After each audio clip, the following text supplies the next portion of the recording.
I like your blazer. You can Thank leave that in. you. Thank you. I hope it doesn't like shimmer too much in the camera. There's no sometimes. such thing as shimmering too much. Okay. Is it good? No Is it not such- blinding literally. you with the light to soften up? There's literally no such thing as shimmering too much. It looks, look at, I was like 5 seconds. Ain't nobody come to see you, Otis. I felt it. I was like, that line is going to hit. It's waiting for the moment, okay? Yeah. And it matches this little glimmer of brown on the edge. Thank I you, said, yeah. what is happening here? Left there. It's a whole look. Welcome to the Know Your Rights Camp podcast. Today we're joined by a special guest to talk about a special topic. We're here with Nicole Walters, who's a best-selling author, podcast host, entrepreneur who does awesome things to help other entrepreneurs. Thanks for joining us. Oh, it's my joy. I love being here. I love talking about money. Yes, money. Yes. Especially in today's world where money seems to go a lot less further. Yes, absolutely. I think, what is it? Someone was joking the other day, $1,000 acts like $10. Right. I'm like, what is happening right now? Yeah. It's coming and going. So today we're going to focus on surviving today's world financially with everything happening with the economy and different things, the cost of living going up, inflation and other stuff, but also, you know, just where money is going in terms of divesting money from certain things, ethical money making, if that's a thing. Very much a thing. It's very Yeah. much. And I think it's a thing that's becoming an increased conversation. You know, is it worth having money if this is what it costs us ultimately, not just in terms of the climate, the world, our environment, but our souls. Right. You left a 6-figure job at a Fortune 500 company in some really interesting circumstances that I want you to share as well. Yeah. But became a self-made millionaire, you know, a daughter of immigrants, started from the bottom, and now you've made it to that 1% class that we're going to talk a lot of shit about, by the way. Absolutely. Talk shit on us, okay? I'll be the first one in the room be like, we are terrible. So yes, no, absolutely. But what's nice is you can also dismantle the system from within, you know, and one of the things I take very seriously is I'll never lie to anyone that it isn't better and easier and you have more options when you're wealthy, you know, but, and even the trope of I'm self-made, I'm this, like, no, it's still on the backs of, you know, other people. There are people who had to sacrifice for you to be able to benefit. So that's the part's not lost on me either. I've had privileges even within being someone who is marginalized. But I will also say that I'm grateful to be in the room because once I'm in the room, I can hold open the door, break things, build out tables, you know, for other people who should be in the room. Yeah, we're grateful for that because it seems like there's a big divide in this country, not just in the wealth gap, but, you know, it's segregated. Absolutely. You know, Perspectives on I it. think of the 2 Chainz song, and not to quote 2 Chainz. Listen, I don't know. Listen, that makes sense to me. Listen, a bar is a bar. Okay? Yeah, but he said, "Me and broke niggas, we don't get along." That's Not to say right. that. It's like, true. Almost like the rich people, right? That's, and I'm kind of the opposite. I'm like, me and rich niggas, we don't get along. You know? Like, do you even understand? I think that's, I mean, you're keeping it real though. That's the real, like, you know, one of the things that I think allows me to even be able to speak into the lives of people who haven't experienced the 1% is that I remember what it's like going to the gas station pump when I had $1 in my debit card and being like, that $1 will activate so I can get that full tank, right? Until Friday when payday hits at 7:00, you know, and I was like, and I won't get that overdraft fee either. Right. Like, I know what that's like and I know that life, you know, and I also know what it's like to rent a villa for $25K with a private beach in Jamaica for a week. You know what I mean? Like, I know both sides of it. And one, yes, is significantly easier and better, but I can also tell you a little bit about the cost and what it's like to be on both sides. Right. And I think that conversation isn't had enough. So eventually, you took a leap of faith to leave a 6-figure job to become a full-time entrepreneur. And I know your autobiography is called Nothing is Missing. And I don't know if it was talking about something at that job or something within you, but can you tell us more about that journey and what gave you the bravery to do that? Yeah, absolutely. So, I mean, part of why it's called Nothing is Missing is because I think so many of us are living a life where we are believing that lie, that the reason why we don't have is because something is missing. And, you know, what I share in my memoir is that, you know, through discovery, experience, testing, trying, winning, losing, you know, I've learned that, look, nothing is missing with you fundamentally. We're all navigating something systemically. And it's a matter of 1, acquiring the knowledge, 2, doing the work, but 3, also just really acknowledging that there are gaps there that are not something you're responsible for, even if you are responsible for working and navigating within those gaps. Wow. So that's a huge part of what this book is about. But aside from that, why did I quit this job? Look, let's just keep it all the way real. I was working in corporate America. Corporate America is not a safe space for Black women. And I don't say that as, obviously, there's always going to be someone who's going to be in the comments like, Nicole, I love my corporate job. Like, I hear you, right? But as a rule, it wasn't built with the common person in mind. It was built as an infrastructure for you to be the fuel to drive this capitalistic engine, you know? And again, I don't say that in a full condemnation of all things capitalistic, but with an awareness of let's not be so naive, right? Let's not pretend like it isn't what it is. Right. And so I was in corporate America, and I realized very quickly when I think I was maybe 28, I was talking to my boss like, so what do I need to do to become CEO? Because that's just kind of my energy, right? Like if there's someone at the top, like that's going to be me then, right? She looked me right in the face, and I'll never forget this, Kristen, shout out. She looked at me and said, hey, that will never happen. And I looked at her, I was like, but what do you mean? I'm working. I was 28. I was real cute. I was like, what do you mean? I'm working hard and I'm showing up and I'm getting top numbers. I'm the youngest in my division amongst the C-suite. I'm 2 removed from the, why wouldn't I be? And plot twist, I won't give away the name of where I used to work. You can check my LinkedIn. But we had just had a new CEO named at the time who was in their 30s at the time. Wow. They were like maybe 34, 37. And this is a multi-billion-dollar major S&P 500 company. And you want to hear this is one of those how God works moment.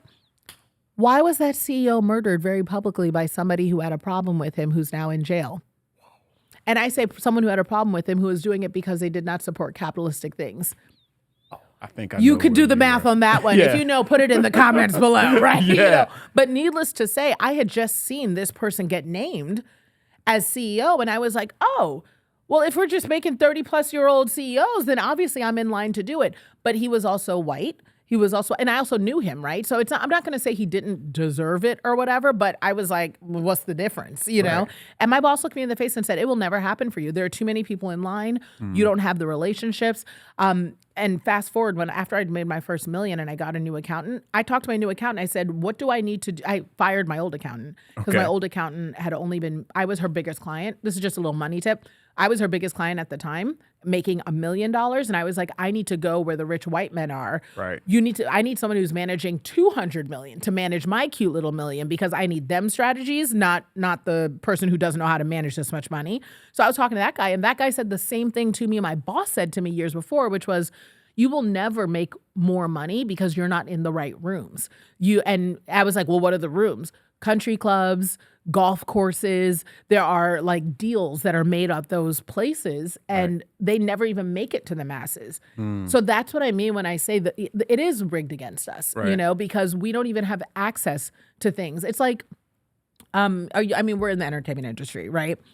Everyone knows who's been in this industry for a while. If you're in LA, the best gigs don't even come up to audition. The little vision of people standing online, holding their headshots with a cute little resume thing, waiting for their chance to audition to get the big starring role, that does not happen. Right. If you're not I'm rep by CA. If you're not rep by an agency, they call you up. They do something called a chemistry test where everybody comes in a room. You'll be sitting next to celebrities, A-lister celebrities, and then they will call you into a side room. You'll either read for the role or, they might like bring 2 of you there to kind of do it, and then that's it. Right. You're attached to it. That project never went to the masses. You never had a shot at being that big starring role because they already knew who they wanted in mind, and they spoke to that person and they privately read for it. I feel like that's a microcosm of how capitalism, our current version, sort of works. It's more of like who you know, who you're connected with. 100%. And that allows you to be in the room with certain people. And if you're not in the room with those people, you might not have the opportunity. You don't even know about the opportunity. I think a lot of people are seeing that now, in a recession state when they're applying for jobs. And they're like, I applied to like 200 jobs. I've been unemployed for 18 months. How come I'm not getting work? Make no mistake, as someone who, I'll just tell you I'll tell on myself, right? So my daughter's 23. I have 3 kids. Or I have 4 kids. I just had a 4th. Sorry, postpartum brain. Yeah. I didn't forget you. I love you. She's 1. She's new here. So it's like, but my 23-year-old just graduated from college, and she had an internship, and she's an accountant, which the world needs accountants right now. And she had an internship. Normally they hire from the interns. They turned her right to her face and said, we are not hiring any interns this year because recession. She's like, what am I going to do for work? I'll figure it out. You know what I mean? I made a couple phone calls. She's employed. Boom. That's how that works. Yeah. So understand that the very people that you're looking to try to solve your issue of unemployment or student loans or debt crisis or housing, these people cannot even relate to the problem that you have because they have never faced it. Right. And they know how to solve it. So even if you say to them, I can't get a job, I've applied to 200 jobs, I've been unemployed for 18 months. They're like, well, you're just not working hard enough because my son got a job. Yeah. And it's like, because you picked up the phone and you called Jim, Exactly. you know, that you just saw at the country club, and you said, Jim, create an opening. And they did that. Yeah. The numbers from the Bureau of Labor Statistics show specifically Black people are being hardly hit right now. So I believe over 500,000 Black men have exited the workforce, over 300,000 Black women, not just in the corporate world, but, you know, federal layoffs, government layoffs, and different things. What tips would you say, or what would you say to this person who has been putting in those resumes, has been putting in different opportunities, but still can't seem to break through the world? And what's your take on where things are going with this economy? Oh, so plot twist, right? And this is something that I really hope this lands with the right people in the right place, right? One, it was never going to be something stable. We have been sold a heavy lie. The heavy lie is get the good corporate job, you'll get a pension, you'll be there for 20 years, you'll retire, it'll be real cute. Are you kidding me? Even Amazon had a whole thing where they were like, after you've been here for 10 years, you get a 10K bonus. That was something that they have had in place forever. They ended that program in December of 2024 and didn't tell anyone. Wow. Then they fired and let go of most people who had reached the 10-year point or Yeah. the 9 and some year I knew point some folks shortly right thereafter. off that, Absolutely. Like, they care about their bottom line. As someone who has worked on that side of things, it is about the math of it all. And so the reason I say this very hard truth, like sister to sister, Black woman, you know, to Black woman, with that in mind and knowing that, okay, maybe this place wasn't going to be where I was going to retire. You know, I used to say it. I say that as someone who was in corporate, who used to be like, they going to bury me up under here. I love it here so much. I was so happy to have, because I grew up with nothing. My dad was a cab driver. Like I was like that 9-to-5 corporate job that was stable with the 6 figures. I thought that was the ticket. It never was, and it never is, and it never will be. So this whole I'm looking for another job sort of concept is short-sighted because whatever we're in right now, assuming it were to get better, we're just going to revisit it later. Now, am I saying everyone needs to be an entrepreneur? No, because I also don't believe in that trope, right? Like where it's like, oh yeah, you got to hustle, grind. You have to do it. Look, I'm African. We always have 10 jobs. Okay, like that is my hardwiring. It's not for everyone. Some of us like our consistent, stable benefits. Here's what I think everyone should be doing. Again, just my opinion. Argue with me in the comments below. But I really believe that we need to make sure America feels the weight of our absence. And I think that it's an opportunity for us to start building our own infrastructures. And don't hear me on that whole like hyper hotep thing of we need to build our own and do our own. And Right. We're still here and we still have to work within the infrastructure of everyone else, Yeah, right? What I mean is there is absolutely a Black woman who can do the service that you are utilizing in your life as well or better than someone else. And you may be that Black woman. Put the effort in to build out the infrastructure to utilize the talent that is now on the market. Because make no mistake, when they realize the gaps in the infrastructure, they're going to try to rehire us. Exactly. Make yourself expensive, sis. Charge a crisis tax. For me, I'm taking every Black woman I know who's on the market right now, and I'm saying, look, style yourself as a consultant at a base level. Make sure you have everything you need to invoice, to bill, to create a statement of work document. Rewind back, write this down, free game. Exactly. Make sure that you are set up as an LLC, set up a business account. All these things don't have excessive cost, and it is worth investing your money to build out the infrastructure to style yourself to be able to bill independently.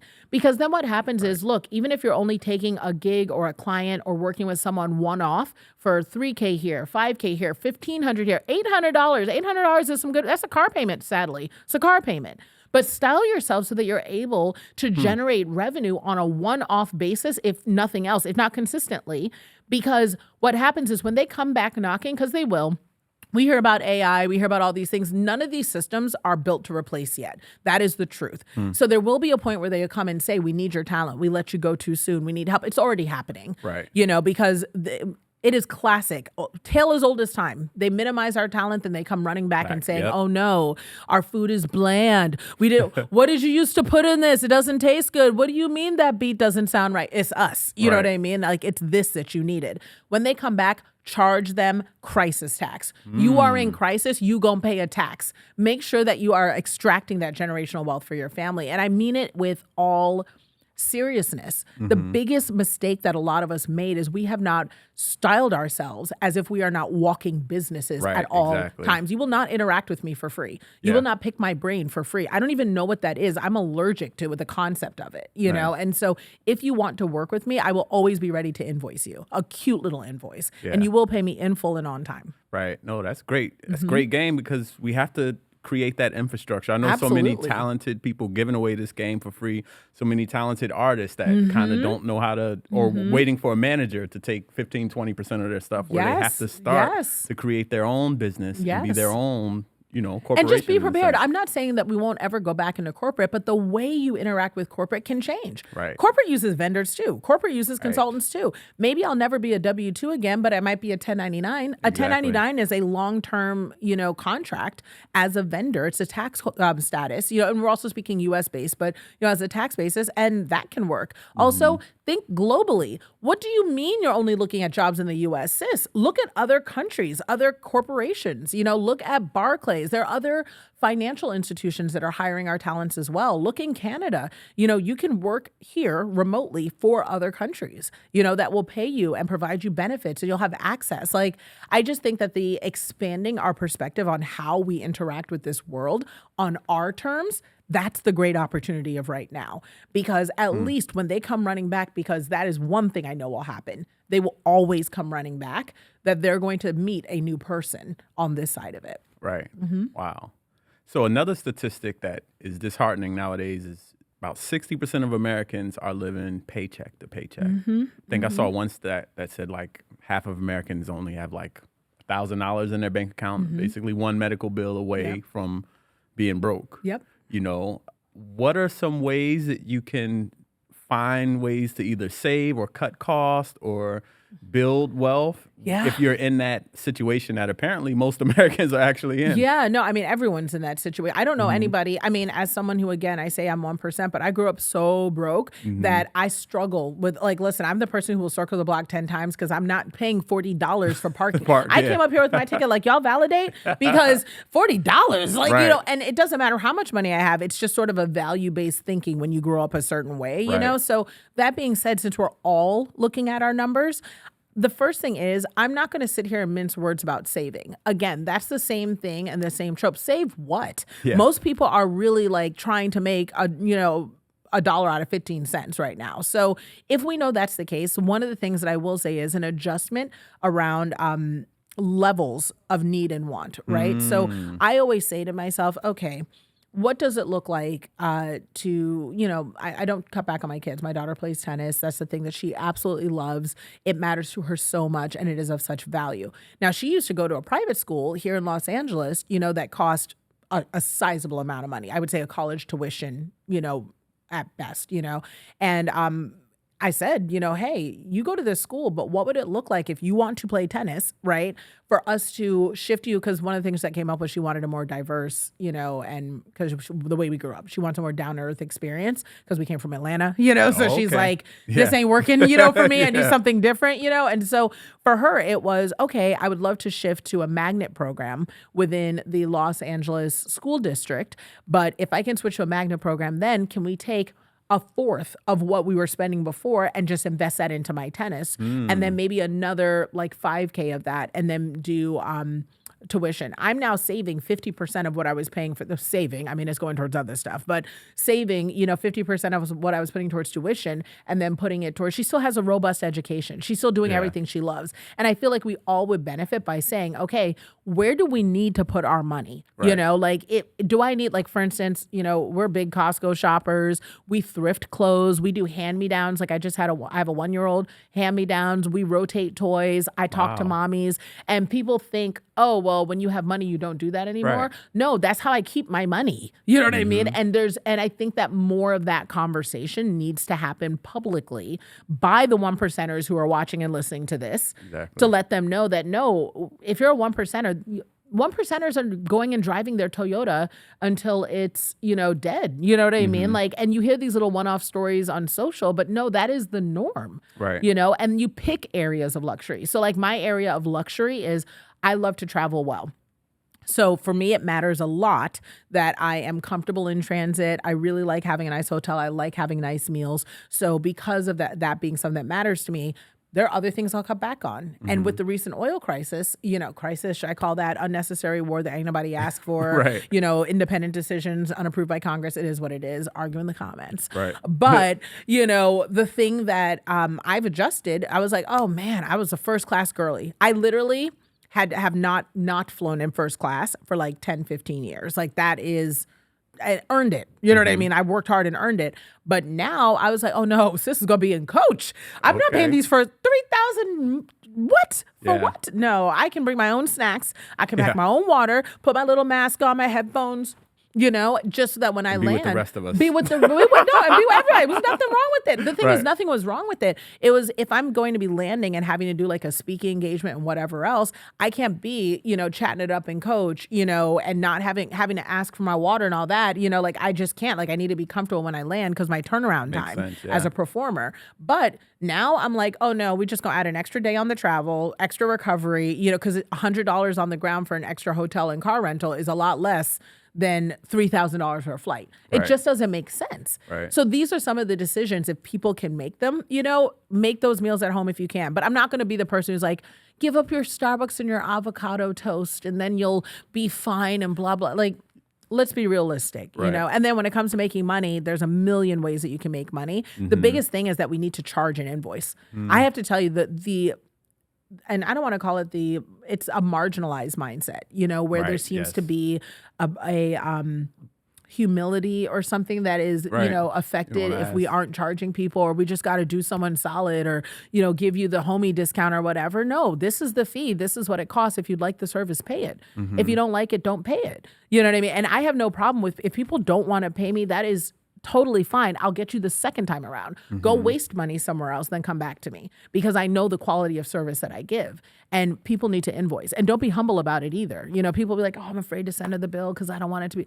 Send that bill. Right. Send that bill. People have money. Understand this recession is manufactured. There's tons of, every dollar that is out there is still floating out there. Right. All the money is out there. And the 1% is spending. Yeah. Bill them. Charge, if you clean houses, let them know there's going to be a market adjustment. You don't even have to say a price increase. Let them know there's a market adjustment. They need to pay more. The bill's gone up. That's interesting, calling this recession manufactured. Let's get back to that. But first, I want to dig deeper into what you said about sort of distinguishing your wants from your needs. Because I feel like we're in a society where it's constantly being bombarded with get this new iPhone, get this new car, get this new everything. What were those little dolls that came out and they had the Labubu's. Labubu's. Get the new Labubu's. I said no. I was like, look, I'm African. That's demonic. Get out of here. Yeah. We're not bringing nothing in this house. Get out of here. And my mom lives with me now with the baby, and she's African. She said, "Oh, what is this one? We won't have it. We won't have it in Jesus' name." I said, "Oh, Mom, coming up in no there. Jujus." Right? Exactly. No, absolutely not. But how can you sort of protect yourself, from this constant bombardment? Because you can open up your phone, they're tracking you. Look, there's something. Something and happening. Selling they're you feeding everywhere. you, selling you something in this new economy where it's like they're moving to subscription-based things, where things that you used to pay for we once. own nothing. Our whole lives are leased. Yeah. It's insane. You know? So do you put like a cloak over you to protect yourself from that? Or what are some tips, So old school. This is very old school. If you really, really struggle, freeze your credit card. And when I say freeze your credit card, I don't mean call it and say, can you block it off? I mean, take your physical credit card, put that bad boy in a cup of water, stick it in there and stick it in the freezer. It sounds Okay. it sounds crazy, but it works. Make the thing inaccessible, because if for some reason you need it and you have to wait for that thing to thaw, that whole interaction process is enough for you to not want to desire. Wow. That will offset the impulse. It feels insane, but it's true. Yeah. You know, take out the cash that you need every single day, you know, and let that be it. The budget is $20 and this is what I got. I remember being younger and having $20 and feeling like a millionaire, you know, but if that's all you have, that's all you have. So if you need to put in physical parameters around your budgeting, do that, because it's that type of season right now for a lot of us. But when it comes to selling and the flexing and the mindset and this perspective, I just like, believe me when I say I am in these rooms. I am 1 degree removed from some of your favorites. They don't live like that. Right. They don't live like that. So much of what you're seeing is gifted. It is lent. It is it's just manufactured. There's this weird world where when you get to a certain level of rich, you don't pay for anything. And people are happy for, especially because we live in an influence economy now, they're happy to have you wear their things or see their things because it makes them money on the back end. Like, you know, well, you may not know this, but I'm very transparent. I'll tell you, like, I have brands that literally will pay me multiple 5 figures because they will make on my back 6 figures to talk about something, you know, or when I was pregnant, sending me everything from baby strollers to the things that you pay. Like, there was a baby stroller they sent me the other day. I was like, this thing is cute. I need to tell people about it. It worked out. Like, I was like very lightweight, folds and all this stuff. And I looked at the price. I said, $300. They sent it to me. I was like, I'll tell people about it, but I'll also be like, yo, this was $300. So just a heads up, if you don't want to buy it, I get that, you know, but I mean, that's the real. So just keep in mind when you see your favorites flexing something, you know, odds are they didn't even pay for it themselves, you know, so it's just a transfer of money back into their pockets for something that they didn't even buy, you know, and odds are you were doing just fine without the thing. So yeah, no, in our house, I have 2 cars. And I don't have 2 cars. We have 2 cars in our household. And at the most, at my, like, you know, peak display of wealth, when I had the most things, I've downsized a lot. I used to have an office with a team of 16, you know, benefits, all that, conference room. And I now downsized to 3 Black women. And we run massive launches, just us. So, like, you know, again, certain things appear to be a flex that's not required, right? So I used to have 4 cars in our house, but we also had a family of 6, you know, so we were using them all. But now we have a Volkswagen Jetta that we've replaced the engine on once, and the car is almost 20 years old. What? And we still drive it. And then my other car, I'm not proud, so I'm not going to say the model of it, but I bought it before I knew. It's an electric vehicle. And but I bought it in 2018, and it's paid off, which is the only reason why I keep it, you know, because I'm not going to re-put money into the hands of that infrastructure, because that's also the catch, right? They're like, you shouldn't be driving that car, so go out and take out a loan and put money back. I'm not playing myself. It's paid off. You know what I mean? So it's paid off, and that's it, you know? And so when you, from the outside, you might say, oh, sis is driving a $100,000 car, but it's paid off. I have no brake changes. I have no oil changes. I have no, like, there's a reason I bought that car. And that is the car I will drive until whenever, you know what I mean? So I really hope that people who hear what I'm saying right now recognize that it's not about the stuff. Like, I own multiple Rolexes, and the reason why that is not a flex. The reason I had those multiple Rolexes is because if you buy the right ones, they're actually a solid financial investment. I was not wearing them. They stayed in the bank. So don't come to my house. Don't try nothing. I don't have anything there. If you come to my house, you're going to be very disappointed. All my furniture is Wayfair and IKEA. Do not try to rob me. I don't have nothing for you, okay? But you come to my house, my Rolexes were in the bank, and I had one of them that the value of it, because it was solid gold, had gone up so much, I sold it and I turned it into cash, and then I used that cash and I put it into various investments. Like, it's just because it doesn't make sense for me to hold these things, right? You know, when I could use the funds for something else. And so same thing, if you're looking around and you're like, I got all these Chanel bags because they make me feel good about myself, and I bought them in a different time, but I'm not working right now, liquidate the items. Exactly. What do you look like having all your worth in your closet? Like, are you kidding me? Sell them. Yeah. Sell them. Use the cash. Put it into the market. Invest. Like, yeah, that's what are you interesting. doing? We never really think about luxury items as an investment? Because not all of them retain Not their all of them value are. Most like of them that, but- depreciate. And people also buy them and wear them. Exactly. What are you Yeah, I was doing? gonna say when you wave your rollie side to side. Yeah, you know. right. You know, So I'm it's like, no, scratch and scratch. No, this thing No. could go right up in the bank. And Yeah. and I actually got that advice from a billionaire. I was at lunch with him and some of his friends, and I was like, yeah, I have some money I need to put somewhere. What do I do with it? And they were like, oh, buy some Rolexes. Yeah. Yeah, Wow, they that's a hold good- their weight, that's you a know, good and this. game. So Yeah. like, not y'all buying Rolexes with diamonds to actually wear. People are laughing at you. They're Yeah. like, what are you talking about? Like the watches that they wear are still expensive and pricey, but they're more discreet, if you will. The really fancy ones you will never see. They'll stay in the bank, and they Right. won't be in their house, and they won't be something you can see in a closet. Like, are you Yeah. kidding me? You're Like, not even wearing a watch. I'm not right wearing now. one right now. I still have like a baby Rolex that I wear, but that one is like stainless steel and doesn't look fancy. And I think it's Yeah. like 10K. Nice. So, Well, yeah, that's but some the good other game. one I had was like quite pricey, and I was like, I don't need that. Yeah. Well, speaking of billionaires, Yeah. I was listening to your Tell Me More podcast, Yes. and one of your recent episodes where you talked about wealth inequality and other things.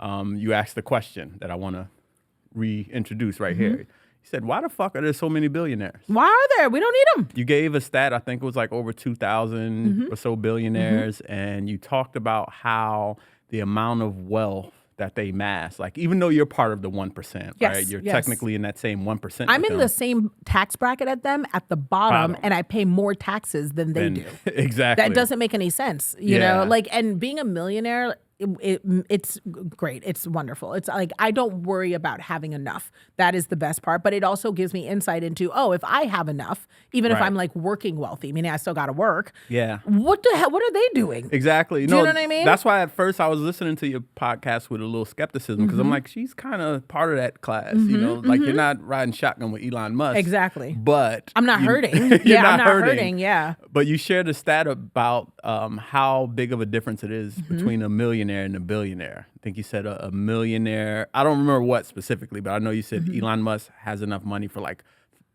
a second for every 31 years. Yeah, or it's like something every that? it's 32 years. 32 so like, years. And the average person, part of what's difficult is most people can't actually imagine what $1 billion is in their life, you know. And so when you think of $1 billion, if you start and you look at where the average person might be on one side and then a billionaire, most people would put, oh, making $1 million kind of smack in the middle. You know what I mean? They're like, oh, it's no. kind of close. It's like, no. $1 billion is 1,000 million. There you go. Exactly. It's like you are close to $1 million, believe it or not. You could make $1 million. It's just that $1 million doesn't act like it used to. You know what I mean? Right. Like in LA. You can't even get a house in LA. Can't even get a house in LA. Can't even get a condo, a studio in LA for $1 million right now. Like in LA, I think that the poverty line for a family of four is over six figures. I think it's like 132,000, and you're eligible for like food stamps and benefits Right. in Los Angeles. So just for some perspective, you know, while I might make, you know, over $1 million a year.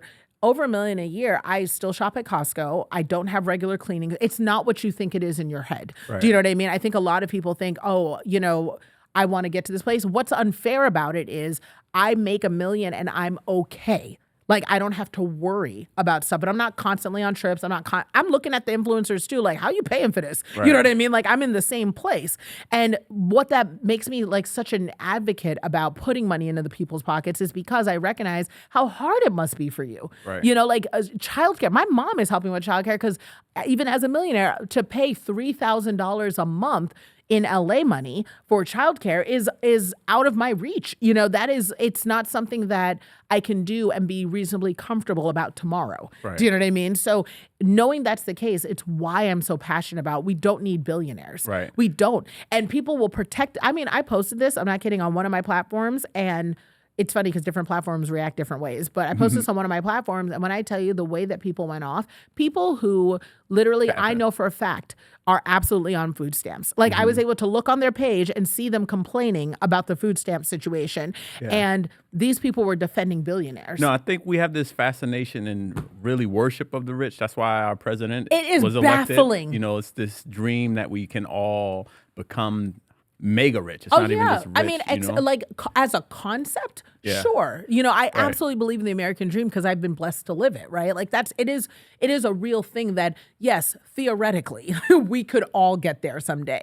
But make no mistake, the idea that we have confused and deluded ourselves into thinking that we don't want that we would be worse off if we had free healthcare, free universities, free public systems, and access to stability and affordable housing is absolutely crazy. It is a lie, because we could have all those things, but instead these people aren't paying their taxes. Exactly. That is literally the only part. If I told you that people know billionaires pay no taxes. It's not that they're smarter than us. It's not like they figured something else out as a hack. They have rigged the system so that they can pay no taxes. Even now, I look at my tax situation. My tax situation is literally better now than it was before.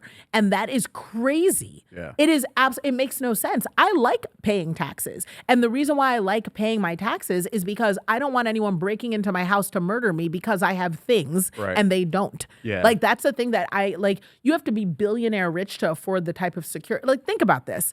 Why does a CEO need security? Why? Does your local dry cleaner need security? Does your boss that you see at your office every single day, doesn't he walk to and from his car with no problem? Right. These are all people who make more money than you, right? So they're not walking around with full security detail teams, a damn near Secret Service, like all of that. So what are they protecting?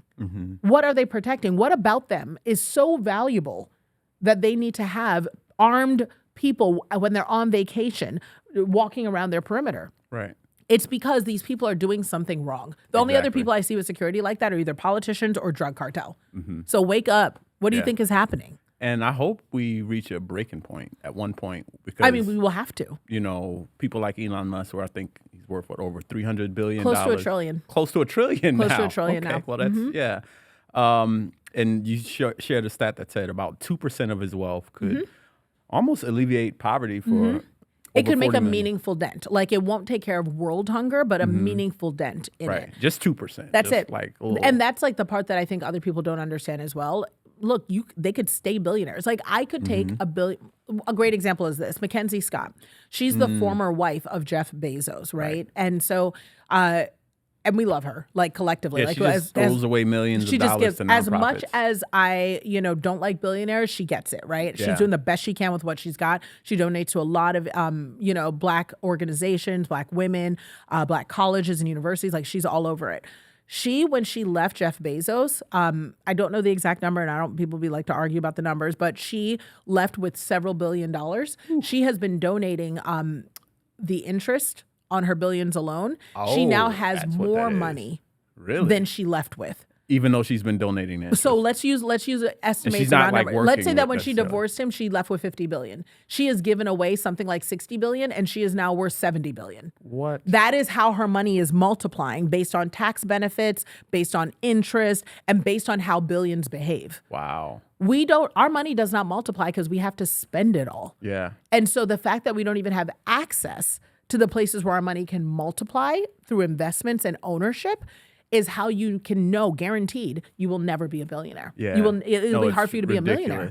It's such a divide between us. And speaking of Bezos and billionaires, last night the Met Gala happened, which I didn't know was basically the billionaire's ball. It is. I didn't know tickets cost $100,000. $100,000. They're sponsored, but somebody's moving money, right? They're sponsored by Louis Vuitton. Somebody's paying for it. So, come on. Well, you're paying for it ultimately. I think that's the thing we forget. We're all paying for it. I would say probably 60-70% of Americans don't even make $100,000. Yes, probably. Absolutely. So probably more. I think the average income in Los Angeles for a family is like $50,000. So just the average. So that's twice the average annual income. Yep. And there were lots of protests, and the resistance is moving. Absolutely. Chris Smalls, speaking of Amazon, who is the brother who helped organize Amazon and get the union started, he got arrested for doing what he was doing. For existing and exercising his First Amendment right. Exactly. Exercising his First Amendment right. He might have jumped over a gate. He shouldn't have, but whatever. I've seen crazier things like, billionaires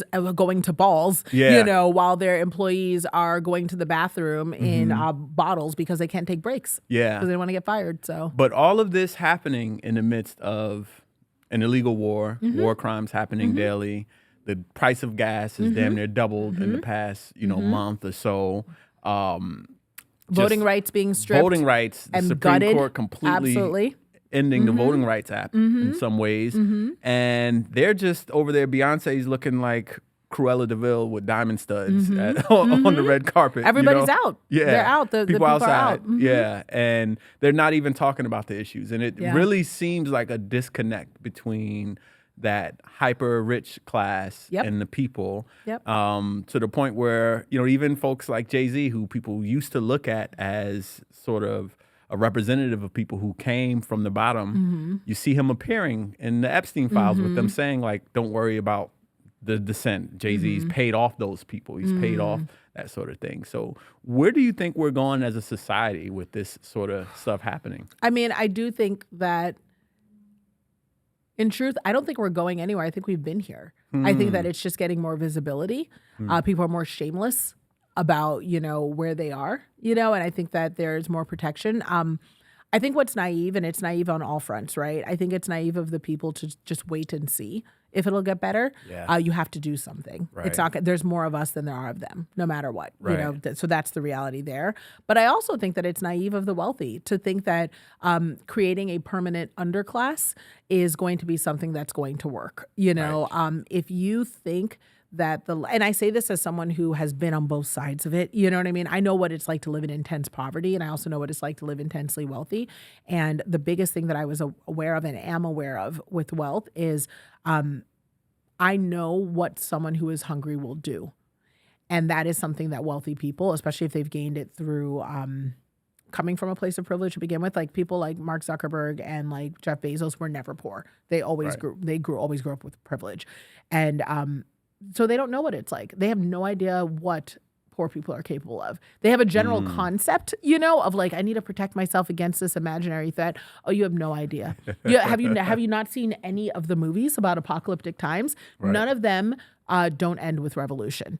And revolution does not play out well, And so as someone who is wealthy and has been in a room, I've spent a lot of my time, being an activist and, making sure to provide the tools and resources to even stem the suffering, to buy us more time, and to hopefully help future generations, have what they need to be able to get where they need to go. But make no mistake, it's short-sighted. I think that the people who need to watch out and need to do the most are the wealthy. Right. I think the wealthy need to say right now, what can we do to make sure people are okay? This concept that the wealthy have that they want what we have is delusional. People truly just want to be comfortable and live their lives and mind their business and have health care and feel like the next generation may have like a 1% chance at a better life than the one they had. And to strip even that hope just so that you can get dressed up and go to a party is crazy. It's crazy. It is short-sighted, and it will absolutely come back to bite us. It remains to be seen. Yeah. It remains to be seen. I like that because that's a hopeful message. It is people, hopeful. I mean, the thing is, no matter what, it will change. It's just, what's it going to look like? Yeah. What's it going to look like? And I do have hope. I do have hope that it'll be better because, there is so just being transparent, my daughter who is 23, very different for me. Like, I'm the one who grew up as a millennial, like old millennial, where we were taught to play the game, right? Go to corporate, do this thing, get the degree, blah, blah, and it'll all work out, get the house, 6-figure job or whatever. And, but very quickly we arrived in our 30s, 40s where it wasn't playing out like that. We're like, wait a minute, what do you mean recession again? What do you mean this? Like it was just crazy. And she grew up differently. She's Gen Z and she's like, look, Mom, I don't care if I vote. I don't care. She has a very different perspective. Like, and so me and her get in a friction all the time because I'm like, Some of it is like youthful naivete, I think, where it's like, no, baby, voting is important. You know what I mean? Like that's like, let's be careful now, But what you're trying to say is you're okay watching certain systems fall because you understand the importance of them being rebuilt. Let's talk about how to balance those, right? Where are we playing within the privileges that we have fought for as a people? We can do both and. Right. So that I think is also something we have to remember as a people is both and. Yeah. Please register to vote. Please go vote. Please engage in the processes and stop thinking that those things are meaningless because you can do that and you can also position yourself to say, I'm not going to be part of these certain systems, and I am going to demand this, and I am going to spend my money this way, and I am going to hire, where I can hire in the right way that I can hire, both Right. and. Because if voting wasn't important, why would they be dismantling the Voting Rights Act? Listen, if they were working in our interest and they felt like they were right and that they had good policy, they wouldn't even need to do that, right? Right. Good policy, people vote for good policy. So But, yeah. what are you doing? Why are you trying to rig the system? But at the same time, your daughter has seen people like Elon Musk literally buy themselves a government position. And she's like, nothing matters. I understand. That's what I'm saying is I understand it. So sitting down with her, it is this conversation around both and, saying, look, I want to let you know that I need you to engage within the privileges and rights and systems that we have, especially if the outcome is risk mitigation, right? Like if we can mitigate the risk to buy us time, let's get that. But then once that election portion is over, both midterms and major, please don't only think voting stops locally, government, like everything, state, all of it. But I also need you to, in your day-to-day, if you have an opportunity and you're in the office and there is a Black girl who walks in there for an interview and you can give her 2 to 3 words real quick, that's going to help her get the job, you look out for good sis. You know what I mean? Like you make sure. If you are in a hiring position and you have 2 absolutely equivalent, job applications here and they're both extremely talented and really qualified, but one of them is, for your good sis Keisha, one of them is for Chadwick, who has, well, we love Chadwick, throw back to Chad, but just regular Chad Lee, and Chad Lee, and, Chad Lee, you also happen to know is the brother of, the other boss, like, you can go ahead and make the hiring decision you think makes sense, whoever you think is going to be best for the role. You know what I mean? Right. But that we all have independent choice. If you have $1 to spend and you are looking and you're seeing that you could spend it here versus here, spend it where you know it's going to come back to you in the quickest and shortest way possible. And that's what I do. It's being aware. Now, the cost of that from a 1%er standpoint is I won't be a billionaire.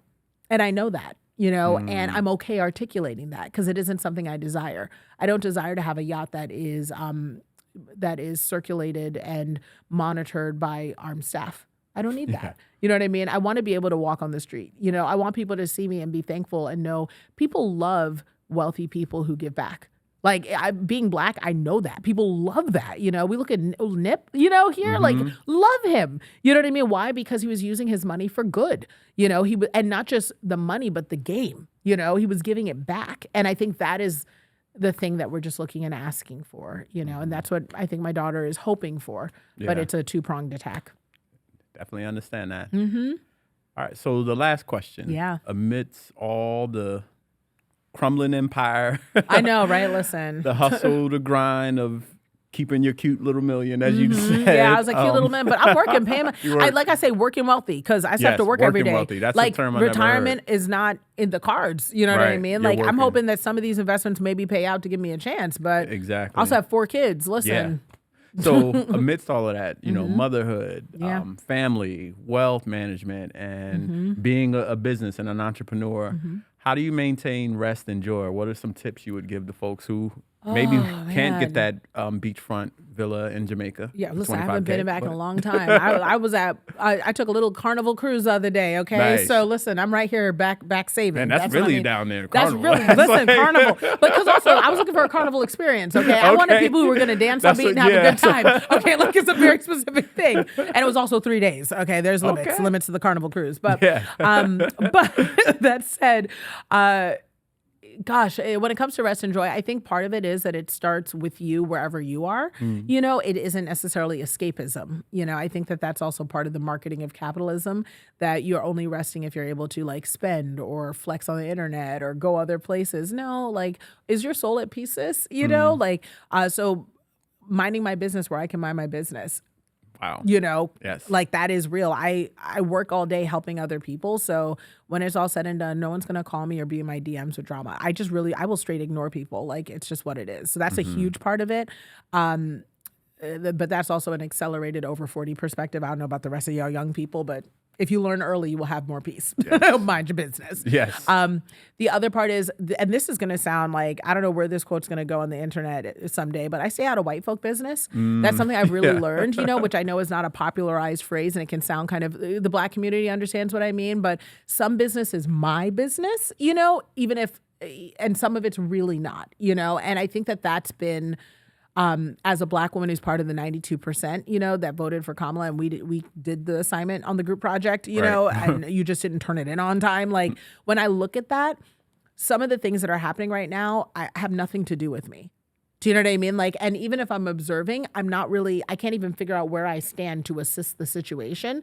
And so it's just really not my business, you know, and I'm sorry that's a struggle for you, but it's not really something I need to speak to, even if I have some answers. You know what I mean? It just really, it doesn't have anything to do with me, because I already gave you the answer. And if you choose not to utilize it, you know, so that's been a huge element of peace for me, because in the past, I think that as a Black woman, our role really was get out on the front lines, help organize, help this, like, And then I'm redirecting that energy to my people, you know, and that's been really great. Using all my platforms, any tools I have to support the marginalized, to support, you know, those who are really suffering, and then telling everything I know about making money to the people that deserve it, you know, and that are willing to show up and do the work. Because at the end of the day, there are bad people out there collecting money, and we know how to do good with it, and we deserve it. Yeah. Wow. Beautiful. So tell our viewers how they can hear more about you, where they can find your podcast and the book, and just, you know. Yeah. So I'm all over the internet at Nicole Walters. So you can follow me on Threads, on TikTok, all the platforms. And then you can find out more about how to work with me, or how to learn more about how to make money in a way that doesn't compromise your soul at NicoleWalters.com. Awesome. Well, thank you for joining us, Nicole, and sharing this game for free this time. Yes, I know. I don't do that often. So rewind, right back, take notes. Yeah, send the invoice to us. We're a nonprofit. You can use it as text right off. Oh, I love that. Thank you. All right, we appreciate you. Thanks for having me. Thanks for tuning into this episode of the Know Your Rights Camp podcast. Be sure to follow us on social media at Your Rights Camp.